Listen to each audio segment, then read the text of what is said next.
Amici del rugby, amici soprattutto della Galassia Rugby, benvenuti a questa nuova iniziativa editoriale di BH TV che sta per Basketball House TV, ma oggi creiamo una sorta di club house, perché sapete che nel rugby è dopo il terzo tempo nella club house. A Udine, allo stadio Gerdi, ce n'è una molto bella, c'è anche negli impianti di via 25 aprile che sono la casa della Rugby Union FVG. Benvenuti ai miei ospiti, ciao ragazzi, vado a presentarvi l'avvocato Francesco Silvestri che è vicepresidente della Rugby Union FVG, nonché uomo CONI, sei ancora... Basta, insomma, vari attivi, multitasking avvocato Francesco Silvestri. Benvenuto a Pier Giorgio Grizzo. Grazie. Che ci darà una mano nello sviluppo di questa trasmissione. Galassia Rugby, spiegheremo anche il perché Galassia Rugby. Partiamo con questa. Ti fermo subito però Pier Giorgio, perché mi sembra chiaro che dobbiamo anche presentare Maria Teresa, benvenuta, che ci darà una mano e darà anche un tocco di visto che anche femminilità. l'occhio vuole la sua parte, visto anche che il rugby non sono tutti belli come Flynn, i giocatori, vero? Abbiamo bisogno di un volto femminile come Maria Teresa. Grazie per essere qui con noi. Pier Giorgio, a te la palla. Niente, partiamo con questa nuova avventura ovale. Il nome già dice abbastanza, perché abbiamo pensato di chiamarla Galassia FVG, Galassia Rugby FVG. Parleremo fondamentalmente della Rugby Udine, ma non solo, anche di quella galassia di club amici che magari partecipano a campionati minori, ma minori poi vedremo se è proprio il termine più corretto. E quindi una rubrica che parlerà del rugby regionale in tutte le sue forme ed espressioni, mettiamola così. Perfetto.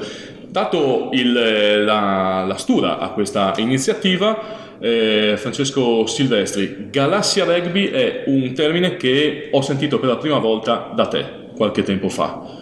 Ci puoi spiegare un po' la genesi di questa iniziativa? Allora, la genesi è questa, una forma di collaborazione dal basso che parte dalle società che appunto si riconoscono in un progetto soprattutto sportivo, di collaborazione fuori campo, di massima competizione in campo, appunto nelle sue diverse sfaccettature, perché chiaramente la Rugby Udine fa un campionato di Serie A, altre società fanno in Serie B, alcune Serie C2, chiaramente non si può competere tutto allo stesso livello, ma la collaborazione deve essere massima. Galassia proprio perché c'è un pianeta più grande che può essere appunto la Rugby Udine e altri pianeti più piccoli, meteore, stelle cadenti, ma anche satelliti, ma anche stelle secolari che hanno magari solo momenti di crisi. E questa è partito prima con una pagina Facebook, con un gruppo WhatsApp in cui ci si trasferisce informazioni, e questo agevola anche il mio ruolo di rappresentante del CONI regionale in rappresentanza appunto della Federazione Italiana Rugby, perché è un modo più diretto, più moderno per trasmettere le informazioni che è meno paludato, ecco, meno formale. Quindi la galassia ha proprio questo significato: informazione, collaborazione, facilità immediatezza nella trasmissione delle informazioni. Che poi più avanti ti chiederò anche, ti farò una domanda sul tuo nuovo ruolo, visto che hai detto che sei multitasking, stai diventando anche giornalista, calcia stampata. Certo, dobbiamo... No, ma è un'esperienza molto molto gratificante. Pier Giorgio, a te. Bene, allora Teresa mi diceva prima che lei tra l'altro è tifosa dei Pumas argentini, essendo sudamericana. A questo punto la Rugby Udine è reduce da una bella vittoria domenica scorsa contro il Valpolicella, una bella, come dire, stavo per dire una bella botta di fortuna, non è così, una bella botta per il morale, questo senz'altro. E abbiamo raccolto dopo la partita le impressioni di Andrea Sgorlon, e a questo punto Teresa lanciamo il servizio. Lanciamo ora l'intervista all'allenatore della Rugby Udine FVG, Andrea Sgorlon, raccolta subito dopo la vittoriosa partita con il Valpolicella. Allora, un finale thrilling oggi, però questa volta sorridiamo noi. Qual è stata la chiave di volta, insomma, di questa partita secondo te? Ma la chiave di volta è stato l'atteggiamento dei ragazzi che, nonostante le difficoltà, si sono caricati le loro responsabilità sulle spalle e hanno fatto in campo il massimo per riuscire a guadagnare centimetro dopo centimetro per mettere sotto gli avversari. e questo si è verificato purtroppo. C'è da dire che c'era un campo che al limite della praticabilità. Sì, era al limite, ma soprattutto non ce l'aspettavamo e quindi eravamo pronti a giocare un altro tipo di partita. Però c'è stata la tranquillità, la lucidità di di rimanere in campo e con la testa e non perdersi d'animo, e per cui alla fine in qualche modo ce l'abbiamo fatta. Quindi c'è stato un cambio in corsa del piano di gioco? Sì, non c'è stato un cambio in corsa, c'è stato un adattamento alle situazioni del campo e nonostante siamo andati sotto all'inizio è stata mantenuta la calma e la voglia di lottare che ci ha tenuto in partita fino alla fine, conquistando l'ultima touche a 5 metri dalla linea di meta. Rientriamo in studio dopo le parole di Ciro Sgorlon, il tecnico della Rugby Union FVG. Pier Giorgio, la partita con Valpolicella. Sì, io volevo fare un'altra domanda al vicepresidente Silvestri, perché Valpolicella in fin dei conti era la terza forza di questo campionato, quindi bene o male una vittoria di prestigio, ma non è un caso isolato, perché Udine in questo campionato finora se l'è giocata con tutti, poi magari un pizzico di sfortuna e qualche circostanza così sfortunata hanno poi portato a questa posizione di classifica che forse non è così veritiera. Il progetto della Rugby Udine non è basato sulla vittoria di 1 o 2 partite, è un progetto che deve durare negli anni e deve partire dalla confidenza e dalla consapevolezza che noi abbiamo un giocatore, una scuola di formazione, una struttura sportiva in grado di competere nei prossimi anni. Chiaramente un cambio di allenatore dopo un'esperienza con il precedente allenatore che era neozelandese, questo che invece è un allenatore di grande competenza con una metodologia di lavoro molto professionale, ha bisogno di un periodo di assestamento. Certamente diciamo che il lavoro sarà nel medio e lungo termine, però la priorità di quest'anno è chiaramente la salvezza, certo, sicuramente. Però siamo partiti al di là, a parte una sola partita che è stata quella con Vicenza in casa, in cui la squadra non ha proprio giocato al suo livello, tutte le partite sono state giocate in maniera competitiva contro tutti, alla pari con tutti, anche sia con Colorno sia con Noceto. Il risultato di Colorno è stato un po' ingeneroso negli ultimi 5-10 minuti. Sono squadre, queste due soprattutto, molto attrezzate già attrezzate per fondamentalmente due squadre di professionisti. Tutte le altre squadre sono alla nostra portata, al nostro livello, abbiamo giocato con tutti. Valpolicella è stato sicuramente un bel colpo, diciamo anche di fortuna, perché la fortuna non guasta, è stata la giornata perfetta dal punto di vista fortuna che aiuta sempre gli altri. Aiuta sempre, abbiamo il primo tempo eravamo in svantaggio, siamo andati in vantaggio e siamo riusciti a portare a casa una partita di grande determinazione e carattere. Adesso abbiamo da confermare i risultati positivi, perché domenica contro la Tarvisio secondo me è una partita assolutamente abbordabile, e poi l'ultima di andata che si giocherà a metà gennaio in casa contro il Petrarca, la squadra cadetta del club professionistico, che anche quella è una partita assolutamente alla nostra portata. Per cui noi non abbiamo fiducia in quello che stiamo facendo, ci vorrà un po' di tempo adesso il gioco di mischia si è molto assestato, la touche funziona bene, la mischia l'anno scorso era molto deficitaria, quest'anno è un punto di forza, dobbiamo lavorare adesso sull'aspetto del gioco a largo. L'allenatore ha molto chiaro in testa cosa deve fare. Bene, a questo punto abbiamo un altro servizio, un altro contributo. Andiamo a dare un'occhiata al centro fisioterapico Movito, che è uno dei sostenitori della Rugby Udine di quest'anno.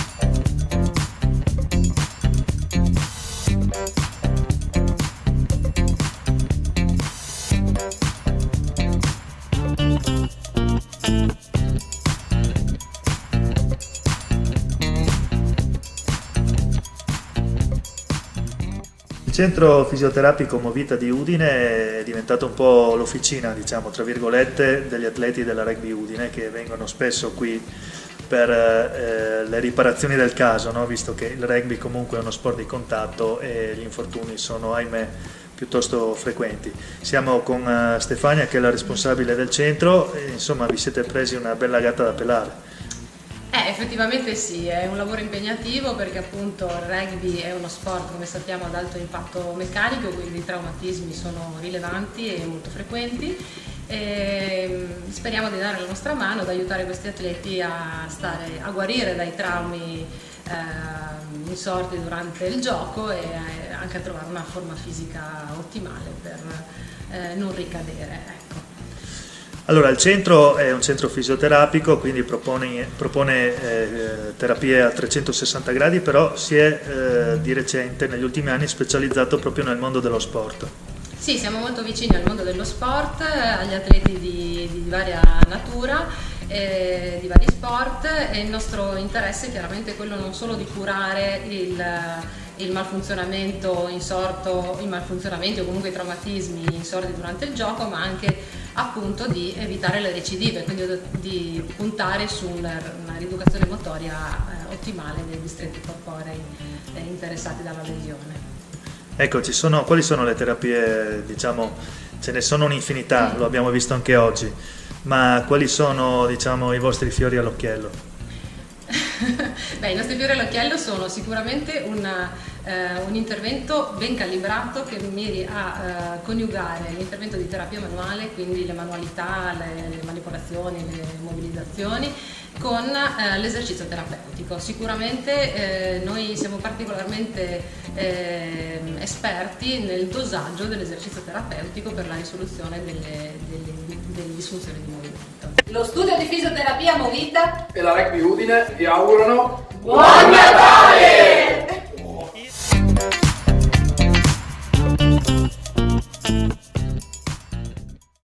Di nuovo in studio, tra virgolette, in realtà siamo al BH Pub di Campoformido, via Basaldella, che è la Basketball House, la casa degli sportivi, non solo degli amanti del basket, ma da oggi abbiamo deciso con grande piacere di aprire questo spazio anche agli amici del rugby e della galassia rugby. Pier Giorgio, momento interessante. Adesso io voglio bene a Francesco Silvestri, ma andiamo a conoscere la nostra Maria Teresa, la soubrette di oggi, che abbiamo detto è una tifosissima dei Pumas argentini, perché lei è di origine sudamericana, giusto? Sì. Raccontaci un po' di te. Buonasera a tutti, mi chiamo Maria Teresa Gonzalez, ho 22 anni e sono nata in una meravigliosa isola, A Santo Domingo, la Repubblica Dominicana. Adesso sei finita nel freddo del Friuli. Sì, sono in Italia da 3 anni. E faccio quello che mi piace, fare la modella. Bene, allora gli auguriamo un grandissimo in bocca al lupo, direi. Sì. Ecco, bene, adesso scendiamo un attimo di categoria, andiamo in C2, esattamente nel girone 3, e andiamo a sentire l'intervista che abbiamo raccolto con Mario Ferraiuolo, che è il direttore tecnico del Rugby Sile. Con Mario Ferraiuolo, direttore tecnico del Rugby Sile, che sta affrontando la sua 4ª stagione in Serie C2, e anche della gemella Rugby Azzano, che invece si occupa dei settori giovanili.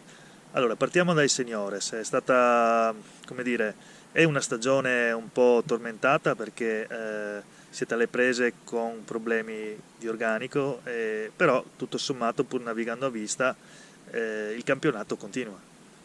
Sì, noi purtroppo quest'anno sempre che c'è la sfortuna ce l'abbiamo dietro, e sempre che ogni partita nasce un evento, cioè un infortunato o anche 2, ma logicamente a lunga gittata, vale a dire che l'infortunio non è guaribile in una settimana o 2, ma mesi e forse anche di più di quanto.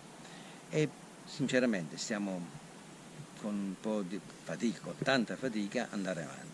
Entriamo in campo comunque con dignità, anche se siamo in 15, sperando sempre che non arriviamo al 14. Però ce la metteremo tutti, sperando che qualcuno rientri a gennaio e niente, vedremo. Ecco, venendo adesso ai settori giovanili, lì la situazione è un po' più lusinghiera, diciamo.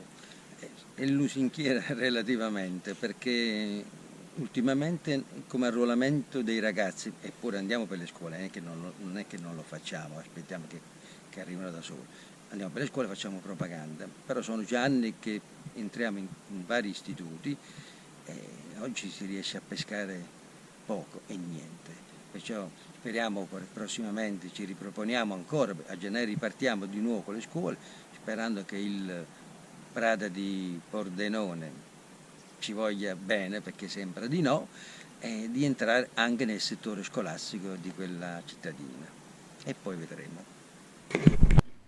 Ultimo blocchetto di Galassia Rugby FVG, sotto di nuovo la presenza di Francesco Silvestri, che tornerai a trovarci, immagino, no? Sicuramente un po' più avanti, però c'è stato nel fine settimana, so che ne hai scritto in tutte le salse, visto che fai anche il giornalista per la carta stampata, ti faccio i complimenti perché davvero articoli sempre interessanti. C'è stato un articolo di cronaca che forse è poco legato alla parte sportiva e più legato alla parte cronaca nera. Cosa hai combinato?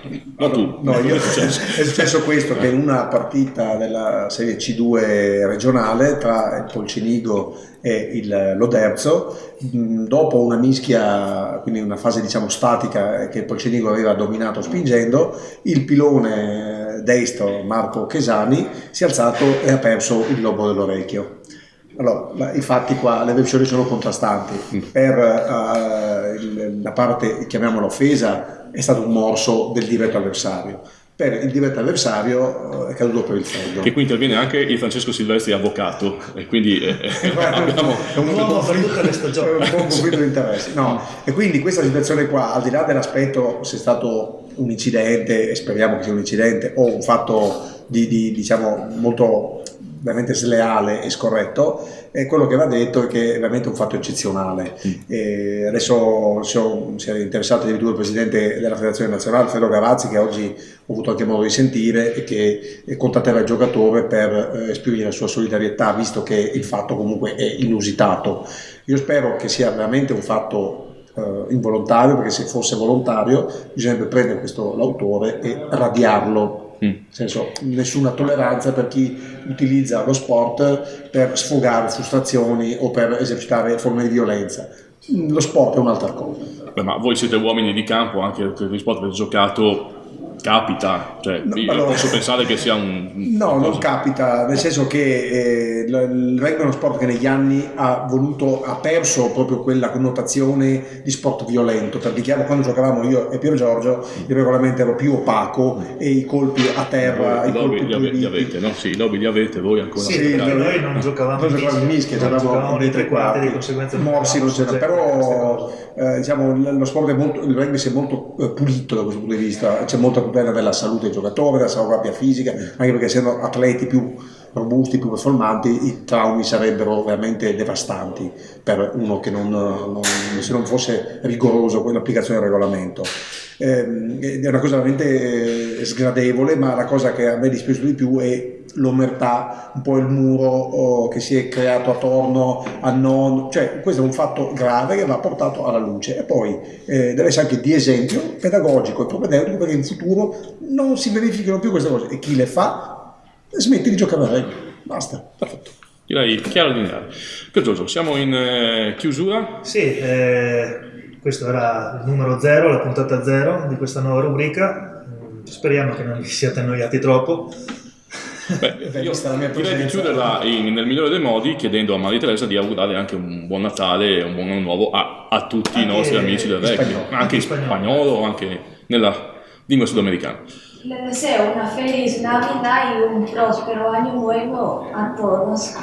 Perfetto. Direi buon Natale a tutti. Grazie ragazzi. Grazie mille.